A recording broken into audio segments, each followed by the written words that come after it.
140 करोड़ देशवासियों की जिंदगियों के साथ खिलवाड़ हो रहा है। उनकी जान खतरे में है, हमारी और आपकी जान खतरे में है।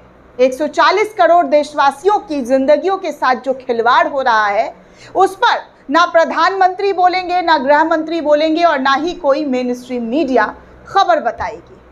बहुत ही संजीदा खबर आपको बताने जा रही हूँ दोस्तों।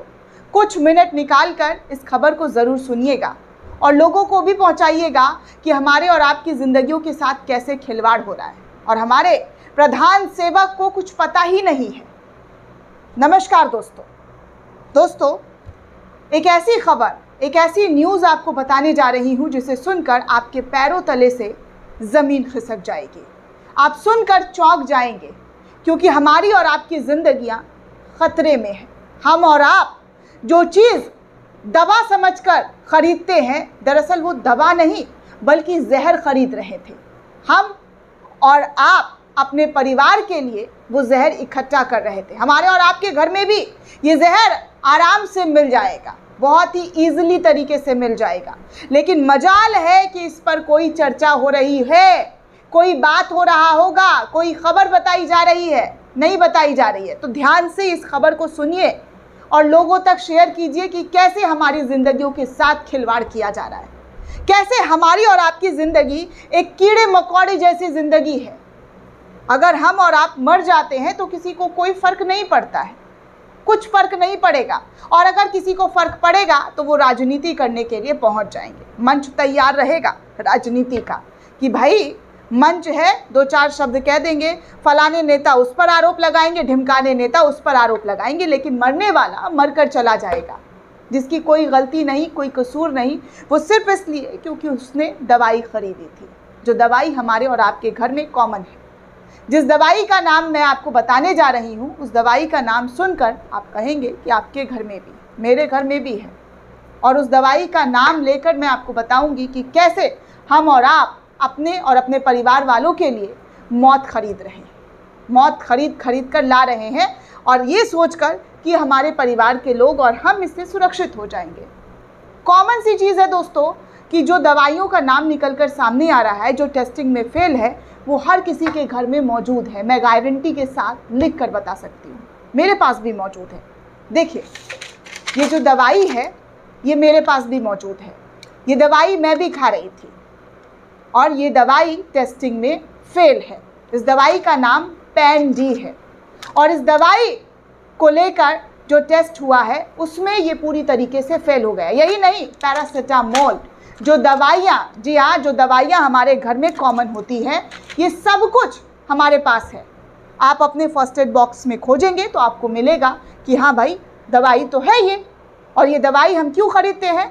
तो क्योंकि हमें फीवर आ गई है तो हम फीवर के लिए पैरासीटामोल, पैन-डी, दर्द के लिए पैरासीटामोल, पैन-डी खरीद लेते हैं ताकि इससे हम सही हो जाएंगे। लेकिन असलियत, हकीकत ये है कि ये दवाई नहीं बल्कि पूरी तरीके से हमारे लिए अलर्ट है, ख़तरा है, और इस दवाइयों को खरीदकर हम और आप अपनी ज़िंदगियों को दांव पर लगा रहे हैं। अब जो खबर मैं आपको बताने जा रही हूँ दोस्तों, उस खबर को ध्यान से सुनिएगा, बहुत ही ध्यान से, क्योंकि इस खबर पर चर्चा कहीं से कहीं तक नहीं है। तो मैंने सोचा आपको इस खबर पर चर्चा करके बताऊं कि हम और आप अपने परिवार के लिए, अपने प्यारों के लिए, अपने प्रियजनों के लिए किस तरीके से क्या खरीद रहे हैं, कैसे उनकी लाइफ को खतरे में रख रहे हैं। सोचिए, मैं भी ये दवाई खा रही थी, आपके घर में भी होगा। और अब खबर आती है आज तक के हवाले से, तमाम जो पोर्टल है, न्यूज़ चैनल है, उस पर चल रही है। हालांकि बहस किसी पर छिड़ी नहीं है, कोई सरकार से सवाल नहीं पूछ रहा है, कोई स्वास्थ्य मंत्रालय से सवाल नहीं पूछ रहा है कि आपके अंडर स्वास्थ्य मंत्रालय आता है और आप कहाँ हैं। 10 साल में आपकी सरकार ने एक कॉमन सी दवाई के बारे में पता नहीं लगा पाई कि इस दवाई से क्या नुकसान, क्या फ़ायदा, क्या हम खा रहे हैं और क्या सही क्या गलत है। अभी कुछ दिन पहले वैक्सीन को लेकर जो खबर आई दोस्तों, उससे सभी लोग डरे हुए थे और ऐसी चीज़ें हम देख रहे हैं अक्सर।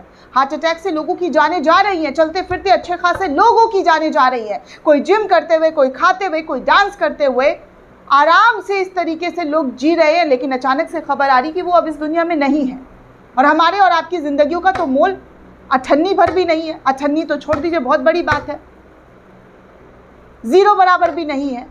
देखिए आज तक लिखता है कि अलर्ट, जी हाँ अलर्ट, पैरासीटामोल, पैन डी और कैल्शियम सप्लीमेंट्स समेत कई दवाइयाँ क्वालिटी टेस्ट में फेल है। एक बार फिर से मैं आपको दोहरा दूँ, पैरासीटामोल और ये रहा पैन डी और कैल्शियम सप्लीमेंट्स समेत कई दवाइयाँ क्वालिटी टेस्ट में फेल है। भारत के ड्रग नियामक CDSCO द्वारा अगस्त में किए गए गुणवत्ता परीक्षण में मधुमेह, उच्च रक्तचाप, विटामिन, कैल्शियम D3 सप्लीमेंट्स, बच्चों में बैक्टीरिया संक्रमण, एसिड रिफ्लक्स और पेट संक्रमण की कई दवाइयाँ क्वालिटी स्टैंडर्ड में खरी नहीं उतर पाई है। बीते अगस्त में NSQ यानी कि गुणवत्ता मानक के अनुरूप नहीं पाई गई दवाइयों में paracetamol tablets 500 mg, anti diabetic दवा, ग्लाइकोपिराइड, हाई ब्लड प्रेशर की दवा टेल्मास्टर्न 40 mg, एसिड रिफ्लक्स की दवा पैन डी और कैल्शियम सप्लीमेंट्स जैसे कई दवाइयाँ, जी हाँ जैसे कई दवाइयाँ जो है वो पूरी तरीके से टेस्ट में फेल है। इसको लेकर अब पूरी तरीके से जो है सवाल खड़े होने शुरू हो गए हैं। देखिए इस खबर को कई लोगों ने शेयर भी करना शुरू कर दिया है, जिनमें विनोद कापड़ी ने इस खबर को शेयर करते हुए लिखा कि ख़राब नकली दवाइयाँ मिल रही हैं, इस पर कोई शोर नहीं होगा, बस लड्डू की चिंता है।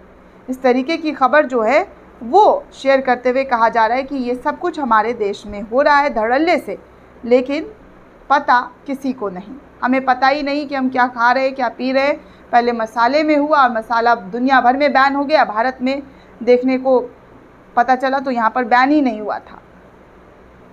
लेकिन अब कैसे इन दवाइयों को लेकर जो खबर आ रही है, इस पर मैं बेहद अचंभित हूँ कि ये सारी दवाइयाँ हम लोग आराम से खाते हैं, हर घर में मौजूद रहता है ये सारी दवाइयाँ। पैन डी तो कॉमन है दोस्तों, और पैरासीटामोल, ये तमाम दवाइयाँ हमारे घरों में मौजूद होता है, लेकिन इसके बारे में हमें पता ही नहीं कि ये क्वालिटी टेस्ट में फेल हो चुका है। भास्कर की रिपोर्ट बताती है कि पैरासीटामोल सहित 53 दवाइयाँ क्वालिटी टेस्ट में फेल है। इनमें विटामिन, शुगर और ब्लड प्रेशर के अलावा कुछ एंटीबायोटिक्स भी शामिल हैं। कहा जा रहा है कि पैरासीटामोल सहित 53 क्वालिटी टेस्ट में फेल हो गई है। विटामिन, शुगर, ब्लड प्रेशर की दवाइयों के अलावा एंटीबायोटिक्स भी शामिल है। देश की सबसे बड़ी drug regulatory body central drugs standards control organisation ने इसकी लिस्ट जारी करके हमें और आपको अवगत कराया है। CDSCO की लिस्ट में कैल्शियम और विटामिन D3 सप्लीमेंट्स, डायबिटीज़ की गोलियां, एंटी डायबिटीज़ की गोलियां और हाई ब्लड प्रेशर की दवाइयां शामिल हैं। बैन की गई दवाइयों की लिस्ट में दौर और एंजाइटी में इस्तेमाल की जाने वाली क्लोनजेम्पा टैबलेट, दर्द निवारक जो गोलियां हैं, सांस की बीमारी के लिए इस्तेमाल होने वाली एम्ब्रोक्सोल, एंटी फंगल दवाइयां और कुछ मल्टी विटामिन और कैल्शियम की गोली शामिल हैं। कहा जा रहा है कि ये दवाइयां जो है ये पूरी तरीके से CDSCO के जांच में वर्जित पाई गई है, यानी कि ये सही दवाइयां नहीं है।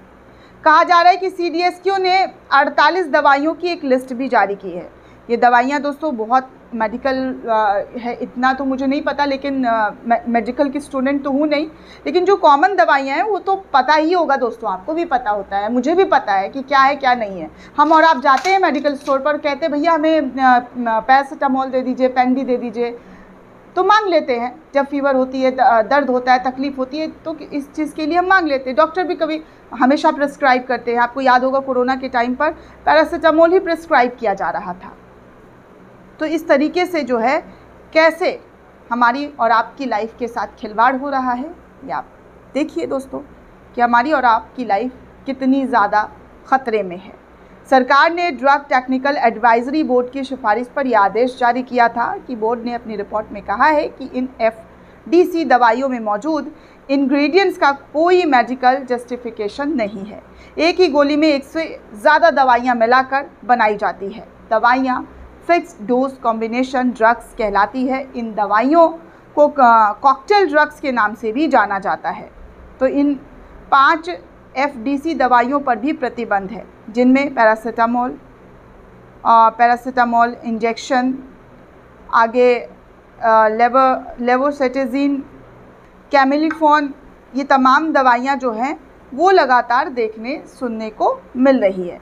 केंद्र सरकार की ओर से जारी आदेश के मुताबिक एमाइलेज, प्रोटीएज, ग्लूकोलाइज, पैक्टिन्स, अल्फ़ा और कई सारी दवाइयाँ जो है जिनको साफ तौर पर इंसानों के खाने से ख़तरा हो सकता है।